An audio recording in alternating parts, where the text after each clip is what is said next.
And now it's time for our special guests. Adam Lowry and Neil Renninger are the co-founders and CEOs of Ripple Foods. The company is a newcomer to the non-dairy market whose flagship product is a non-dairy milk made from peas. Here to tell us more, Adam Lowry and Neil Renninger.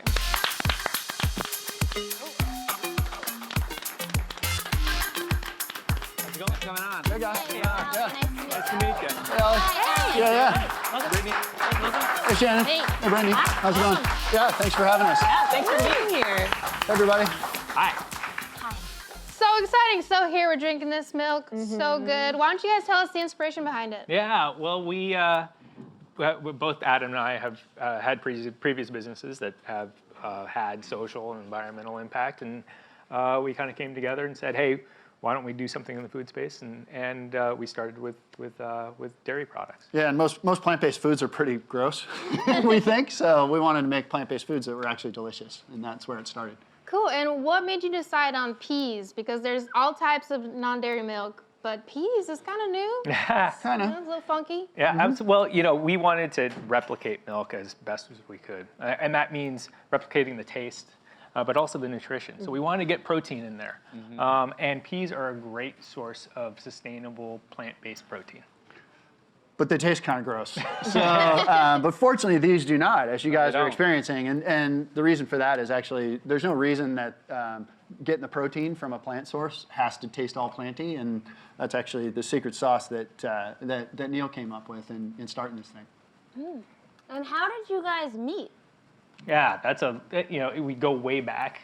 We were kind of on the same. I'm sorry. I was just teasing you. We were on the same sort of sustainability-related company speaking circuit with our previous companies, and we met at conferences. And very exciting. Yeah. Super exciting. Yeah, exactly. business You conferences. guys were like, wait, I like peas too. Yeah. And you started making method cleaning products out of your bathtub, right? Yeah, that's So true story. Tell us more about that. Yeah, I started Method with another friend of mine back in 2000, and we entered that space not knowing anything at all about consumer products or how to do it, and so we just did it the way that we figured you could do it. So we literally used beer pitchers in our bachelor pad that we lived in at the time, and we kind of mixed things together, and then we put them in bottles, and we went selling them door to door to grocery stores in the Bay Area. That's so cool. Yeah, I like to.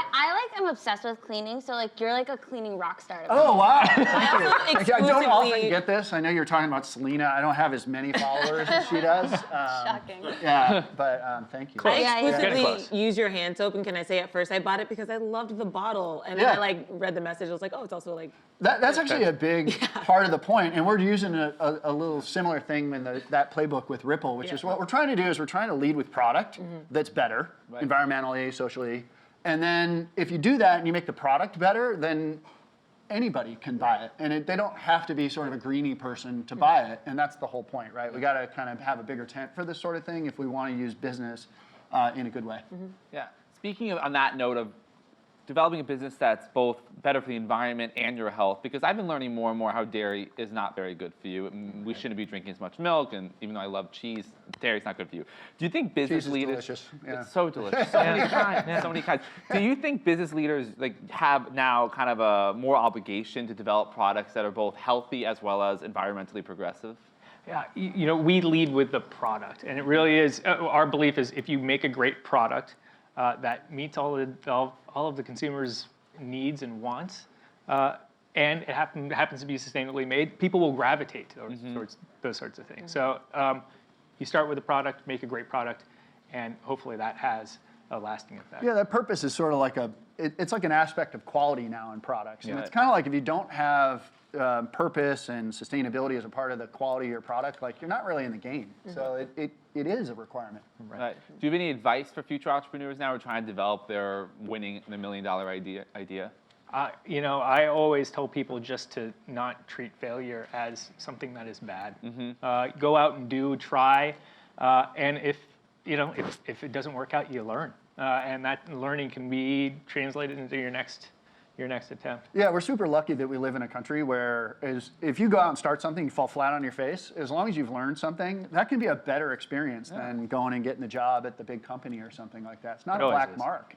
And now it's also, there's plenty of capital out there, so it's not as risky anymore to start a business as some people think. So go for it.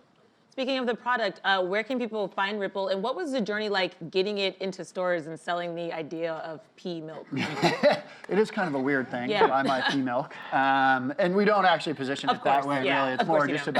about a fully nutritious plant-based product. But yeah, getting products into grocery stores is kind of a trip. We're in about 12,000 stores, Target, Whole Foods nationwide, and sort of leading grocery stores around. But there's a whole industry that's associated with that, and we've got a team of people, salespeople that are experienced in that world. Obviously, I sold to a lot of those same customers in my previous business, but yeah, that's the sort of hard part, the kind of blocking and tackling of a business like this. It's been an amazing journey, right? I mean, the first products I can think of were made in my kitchen and tested on my kids, and so We do test on people, not animals. And they weren't good to start with, so as my kids will tell you, but they love them now. I mean, they, like my kids drink these for dessert. Yeah. They think These kids are jacked. Yeah, I was gonna say. You should see. Lots Yeah. of pull-ups. But this is probably great for a post-workout or Yeah. something, because I'm always looking for things to... That's the idea, 20 Yeah. grams of protein, very little sugar, and and if you've ever had another vegan protein shake, you probably understand how this is a lot tastier. So. Right. And are there other products that you guys are going to develop and let us see in the future? Of course, yeah. So we want to build a whole brand that spans the dairy range. So cheeses, ice cream. We have these creamers. We have a kids pack that kind of goes in a kid's lunchbox. But think Yogurt, about, cheese, kind of anywhere that it normally comes from dairy, that's a place that we can play. Ice cream. And, exciting. we're trying to. Ice cream. You Oh, guys- the ice cream's incredible. It's not on the market yet, but we do have it. This is changing my life. It's Yeah, spectacular. and I'm it here for is it, insanely good. Bring it. We'll get in touch, okay? And we're Please gonna do. taste- I was gonna say, taste let it us right test. here. Yeah. okay? I would love that. It's insane. I am lactose intolerant. It is very hard to find an ice cream that is satisfying. Yeah. So we are happy to test for you guys. Yeah. We're happy to come Sign us back. Yeah, absolutely. Well, I'm so excited. Definitely come back when you have your ice cream. No doubt. Adam and Neil, thanks for being here. Yeah, thanks, guys. Thank you. Thank you.